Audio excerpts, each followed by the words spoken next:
Hello, dear listeners. You are on the Alien Kin channel. A husband and his mother feasted at Lube's expense, throwing this in her face. "Ugh, you smell like work. Don't ruin my appetite. Can't you see? Mother has arrived from Paris." Lube silently called a taxi. Seeing the destination address, the Parisian guest instantly sobered up. Enjoy the listening. Her heavy steel-toed boots thudded dully against the tiles in the entryway. Lube leaned her forehead against the cold elevator wall, closing her eyes. Her temples were throbbing, and her back felt like one solid, aching stone. The shift at the landscaping bureau had been hellish today. They were planting large trees for some capricious mansion owner in the suburbs. 12 hours in the wind, knee-deep in mud with a shovel and a wheelbarrow. She smelled of damp peat, fertilizers, and that acrid sweat that only comes from hard physical labor. But Lube loved this smell. It was the smell of money.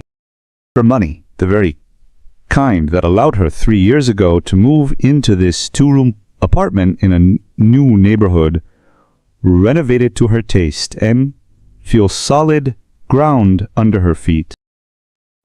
She pulled out her keys, dreaming of only one thing: a hot shower, a can of beer, and silence. Andre had written something vague during the day about a surprise, but Lube had no energy to guess. Probably made pasta with meat sauce again and is waiting for praise, like a schoolboy. The key went into the lock but wouldn't turn. It was bolted from the inside. Lube frowned and pressed the doorbell. Once, then again. Rustling sounds came from behind the door, and then her husband's annoyed voice. I'm coming. Why are you ringing so much?" The door swung open. Andre stood in his underwear, disheveled with shifty eyes. "Lube, hey, just don't get mad right away, okay?" he whispered, blocking the path to the hallway. "There are circumstances here, a force majeure of international proportions. Andre, let me pass. I'm tired as a dog." "What proportions?" She pushed her husband aside with her shoulder, stepped into the hallway, and stumbled. The entire corridor was barricaded with suitcases. Huge, pot-bellied, plastered with colored luggage tags, they stood like a fortress wall. A wide-brimmed hat and a long beige trench coat were carelessly tossed over one of the suitcases. A smell of expensive cigarettes wafted from the kitchen. A sweet, heavy smoke that instantly overpowered the scent of Lube's peat. Andriusha, who was scratching out there, "It's the courier. Tell him to leave it at the door. I'm not dressed." A voice rang out from the depths of the apartment that Lube had hoped not to hear for another 10 years. The voice of Raisу Pavlovna. Lube slowly turned her head toward her husband. Andre hunched his head into his shoulders. "Mom flew in." "What do you mean, flew in?" quietly asked Lube. "She has a villa near Paris. Jean-Paul, gallery openings, oysters for breakfast. You said they had a love that would last until the grave." "Well, it's all complicated there." Andre looked away. They had a temporary falling out. She just needs a place to crash for a week or two. A figure appeared in the kitchen doorway. Raisу Pavlovna looked as if she had just stepped off the cover of a 20-year-old magazine that had been sitting in a hair salon. Wearing Lube's silk robe, by the way, a towel turban on her head, a thin cigarette holder in her hand. Her gaze was scanning, assessing, destroying. She raked Любе with a look from head to toe, lingering on her dirty boots and mud-stained jacket. "Oh my God," the mother-in-law exhaled, theatrically covering her nose with her palm. "Andriusha, open a window. Your wife brought the smell of manure into the house. It's unbearable. In Paris, even the clochards don't smell like that. They have access to municipal showers, you know. Sir." "Hello, Raisу Pavlovna." Любе struggled to suppress the urge to throw her keys at her. "Welcome down to earth." "How rude," the mother-in-law grimaced. "I've been traveling, for one thing. I'm stressed. My Jean turned out to be a monster, an emotional abuser. I was forced to flee to save my sanity." "Were you saving your apartment in Moscow too?" Любе clarified, taking off her boots. "Or is it still sold?" Raisу Pavlovna's eyes flashed. "Money is fleeting, dear. The atmosphere is what matters. Andriusha, escort mother to the bedroom. I have a migraine from this conversation. And Любе, be a dear, keep it quiet. I'm used to the silence of Montmartre." Любе froze. "To the bedroom." "Well, Mom can't sleep on the sofa," Andrei squeaked plaintively. "She has a bad back and we have an orthopedic mattress. We'll make do in the living room for now. It won't be for long." The next 3 weeks turned Lube's life into a sophisticated psychological experiment. Raisу Pavlovna didn't just live there. She reigned. The apartment that Любе had furnished with such love, minimalism, light colors, functionality, began to be overgrown with a creepy French chic. Velvet pillows with tassels that Raisa had pulled from the depths of her luggage appeared on the sofa. A seashell-shaped ashtray took up residence on the kitchen table, which couldn't be moved because it was a souvenir from Nice. But the worst part wasn't the objects, the worst part was the sounds and smells. The mother-in-law didn't sleep at night. "Bohemian biorhythms," she explained, sitting in the kitchen at 3 a.m. with the TV on and talking on speakerphone with some fellow sufferers. During the day, however, when Любе had her only day off, the apartment had to maintain a radio silence regime. "Quieter," hissed Andrei when Любе turned on the blender. "Mom just fell asleep." She cried all night, remembering the Champs-Élysées. Ooh. "Andrei, she was crying over a soap opera. I heard it." Любе snapped back. "And I need to cook." "Order takeout, you have a job." Her husband brushed her off. Andrei changed in an instant. From a simple, inert, but generally harmless guy who did freelance logo design and occasionally vacuumed, he turned in his mother's lackey. He would run out for a specific brand of mineral water. "Only in glass, Любе. Plastic ruins the taste of water." He listened to his mother's endless monologues about high culture. Любе endured it. She was a woman of action, not hysterics, she observed. Her strategy was simple. Don't give out cash. She bought groceries herself and paid the utility bills online. She left Andrei with access to one card that had a household spending limit. A modest $20,000 for 2 weeks. It used to be enough for them, but now a black hole had appeared in the house. "Lubochka, this cheese looks like putty," Raisa said, prodding a slice of Russian cheese with her fork in disgust. Can you really afford at least some parmesan? You earn so much after all. Where are the fruits of your labor? The fruits of my labor are in the mortgage I'm paying off and the food in the fridge, Luba replied calmly. Don't like it? The market's across the street. Rudeness, the mother-in-law sighed. Profound, provincial rudeness. Andre, pour me some wine, that red one we bought yesterday. That red wine cost $500 a bottle. Luba had noticed the receipt in the trash bin. In the second week, Luba's favorite moisturizer went missing. In a leak jar for $5,000. She found it in the bathroom, half empty. Raisу Pavlovna, did you use my cream? Oh, why are you being so petty? Snorted the mother-in-law, without looking up from painting her nails. It didn't suit me, by the way. Too greasy, cheap texture. I used it for my heels. Luba clenched her teeth so hard she heard them crunch. Don't yell, don't show emotion. That's what she's waiting for. A vampire needs blood.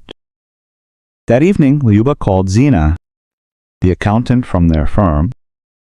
Zina was a wise, cynical woman who knew life inside out. Zin, run a background check on someone for me. I have her passport details. I snapped a photo of her international passport while she was in the shower. What is the mother-in-law acting up? Zina chuckled into the receiver.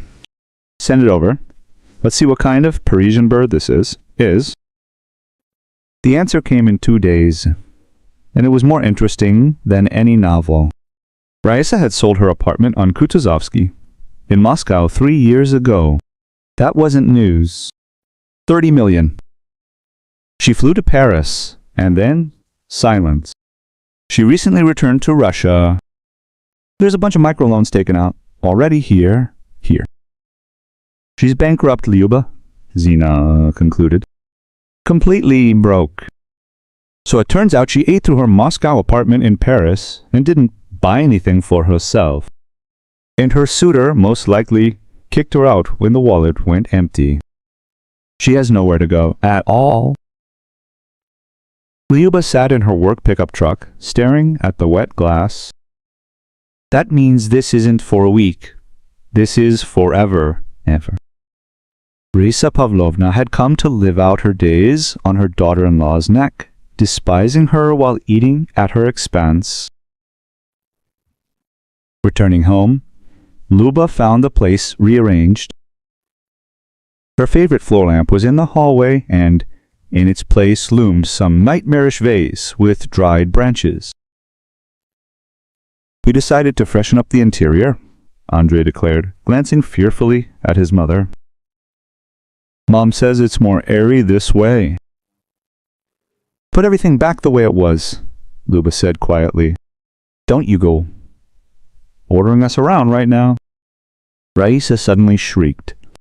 You only sleep in this house, but we actually live here, suffering from your lack of taste. I, for one, am used to a certain lifestyle. This is not your house, Luba said firmly. This is my apartment, and the documents for it are in my name. And Andre, your husband, didn't buy it with you, it was bought. Before the marriage. Andre, did you forget to tell your mother? Raisa turned pale beneath her layer of foundation. She shifted her gaze to her son. Is this true? Are you a pauper? Mom, why are you doing this? We're a family. Andre mumbled. Clear enough. The mother-in-law hissed. So they want to push me out, want to throw a poor, sick old woman out onto the street? Not a chance. By law, you are obligated to take care of your elderly parents. I'll file for disability. I'll take this to court. From that day on, Raisa stopped being modest. She would turn on the water in the bathroom and leave it running for hours. The sound of water soothes the nerves. The lights stayed on in every room around the clock. Food vanished from the fridge at lightning speed, with only the best items being chosen, while Lube's pot of pickle soup would accidentally go sour on the table. Andrei finally broke. He tried to please his mother, borrowing money from friends and buying her delicacies while Lube was at work. "I'm ashamed, Lube," he whined at night on the sofa. "She's my mother. She lost everything. She's depressed." "She's not depressed, Andrei. She's using you and me." "You're heartless. All you care about is counting money. Someone has to count it if you're only spending it." A climax was brewing. Lube felt it in her bones, like an approaching storm. She blocked access to her accounts and changed the passwords to the government services portal, where he also liked to snoop. Raisa was frantic. She needed money for more than just food. She needed to maintain the illusion of being elite. A cosmetologist, expensive vitamins, business class taxis to the park where she took her walks. That Thursday, Lube left for the site early in the morning. A hard day lay ahead. Accepting a large shipment of plants, unloading, arguments with suppliers. She left her phone in the truck cab while she supervised the crew. When she picked up her smartphone at lunch, the screen was glowing red with bank notifications. 12:30 p.m. Withdrawal of 4,500 rubles. Wine cellar, liquor store. 115. Charge of 12,800. Takara Elite Delivery Restaurant. Liuba felt a chill. She had forgotten. In the morning rush, she forgot to unlink her salary card from the food delivery app on her husband's phone. 70,000 rubles. Almost half of her advance. Money she had set aside to pay for car insurance. She dialed Zena's number. "Zena, find me an address." Remember we talked about social centers? Yes, that state-run one. Find out if they are open 24/7. Then she called a lawyer she knew. The conversation was short. "Yes, Liba, if they aren't registered there, you have every right. The police won't even intervene. It's a civil matter. And in fact, you are the owner. Just kick them out, that's all. Yes, it's harsh, but legal. Thank you." Liuba got in the car and started the engine. Her hands weren't shaking. She felt a strange calm. The drive home took 40 minutes. Liuba drove, following all the rules. There was nowhere to rush. The finale was inevitable. She went up to the floor alone. At the apartment door, it smelled not just like food, but like a feast. Laughter, clinking glasses, some French chanteuse swelling from a portable speaker. Liuba opened the door with her key. The scene was epic. In the living room, right on the coffee table, because the dining table was full of empty boxes, a bacchanal was underway. Raisa sat in an armchair, holding a huge slice of truffle oil pizza in one hand and a glass of something ruby-colored in the other. She was wearing Liuba's formal dress, which she had worn once to a corporate party. Andrei sat on the floor, happy with a roll in his mouth. Next to them sat some other lady of indefinite age, clearly a partner in crime, also with glass. "Oh, here's the sponsor of the banquet," the stranger proclaimed. Raisa turned her head languidly Her face was greasy. "And you?" She drawled lazily. Любе stood in the doorway, in her work jacket with mud on her pant leg. She looked at the empty bottles, the Sakura Elite boxes, and her dress splattered with sauce. 17,000, Любе said quietly, "from my card." Raisa rolled her eyes. "Ugh, God, these numbers again." "We're celebrating. At Jeanette's," she nodded at the guest. "A birthday? We couldn't miss it? We are the elite here. We are relaxing. And you? Ugh, you smell like work." "Go away. I flew in from Paris. I lived there. Don't ruin our appetite." Andre giggled. "Любе, really? Go wash up. Honestly, you reek like a stable hand. Let people relax. Mom asked you to. We'll talk about money tomorrow." Любе nodded slowly. "Fine, you're right. I smell like work because work is what pays for this circus. But the show is over." She took out her phone. "What are you doing?" Andre asked, sounding wary. "Calling a taxi. We all need some fresh air." "A taxi to a restaurant?" Their guest Jeanette perked up. "Well, I'm down for that. It's getting a bit boring here." "Not exactly." Любе was quickly typing the address into the app. She chose the economy rate, the cheapest one. Point A, Liznaya Street, House 5. Point B, Nadezhda City Social Adaptation Center. "The car will be here in 3 minutes. Get ready." "Who?" her mother-in-law asked, confused. "You, Raisу Pavlovna, you, Andre, and your friend." Silence fell over the room.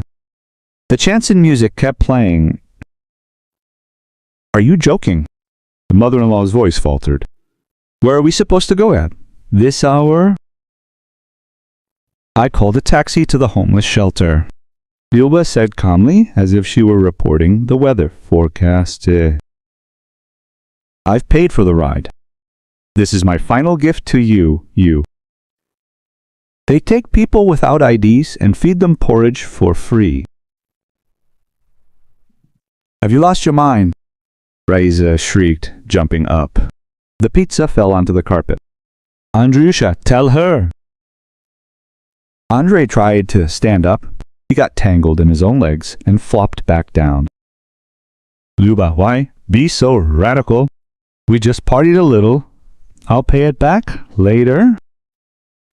"No, Andre, you won't. You will never pay anything back. You don't have anything anyway. And your mom has nothing either, except for debts and pretenses." Любе went into the bedroom and scooped Andre's documents off the shelf. She walked to the hallway, opened the door, and threw his passport and folder of papers out onto the landing. "Get out," she said. Her voice was quiet, but it had a ring of steel in it. "I'll call the police," Raisa screamed. "Go ahead and call. The apartment is mine. You are nobody here. Just guests who have overstayed their welcome. I'll tell them you stole money and are threatening me. Leave, Raisa. Paris is over." The phone chimed. "A white Logan, number 6 and 6, is waiting for you." "The taxi is here. You have exactly 2 minutes to leave the premises, or I will help you. And believe me, hauling 50-kilogram bags is my job. I can handle you with one hand tied behind my back." Lube's gaze was terrifying. There was neither pity nor doubt in it. It was the look of a person who had driven a shovel into the ground and was ready to cut the root. Jeanette, sensing trouble, grabbed her purse and vanished from the apartment first, without even saying goodbye. Raisу Pavlovna realized that her bluff hadn't worked. She saw in her daughter-in-law's eyes that very same rugged strength she so despised, but against which she had no weapon. "You vulgar woman!" she hissed frantically, yanking off Lube's dress and pulling on her own pants right in the middle of the living room. "Andre, are you a man or a doormat? Hit her!" Andre was hurriedly putting on some jacket. "Mom, let's go. I curse this house. I will never set foot here again." Raisa grabbed her hat. "We're leaving. We'll rent a luxury suite. You'll regret this, you scoundrel. You'll beg me to come back. You'll pick up your suitcases by noon tomorrow. I leave them with the concierge. And if you don't, they're going to the trash." Lube replied. She stood by the door, holding it open. The procession of shame dragged toward the exit. Raisa losing her slippers, Andre hiding his eyes, and a trail of booze fumes. "You'll pay for this," shouted her mother-in-law from the elevator. "I've already paid," Luba answered. 17,000 in 3 years of my life. Keep the change." The door slammed shut. Luba turned the lock twice, then engaged the chain. Silence crashed into the apartment, thick and resonant. Luba didn't slide down the wall. She wasn't a character in some cheap melodrama. She walked to the kitchen, swept the empty pizza and sushi boxes into a large trash bag, calmly wiped the table with a cloth, opened the window, letting in the cold evening air, driving out the scent of someone else's perfume and someone else's lies. Then she took a hidden beer from the fridge and a piece of plain black bread with lard and sat down in her chair. The silence was tastier than any oysters. The phone pinged. A message from the taxi service. "The trip is complete." She took a bite of the bread. "It smells like home. Tomorrow she'll change the lock cylinder. And then book a manicure." She is the elite of her own life. And the elite don't feed parasites.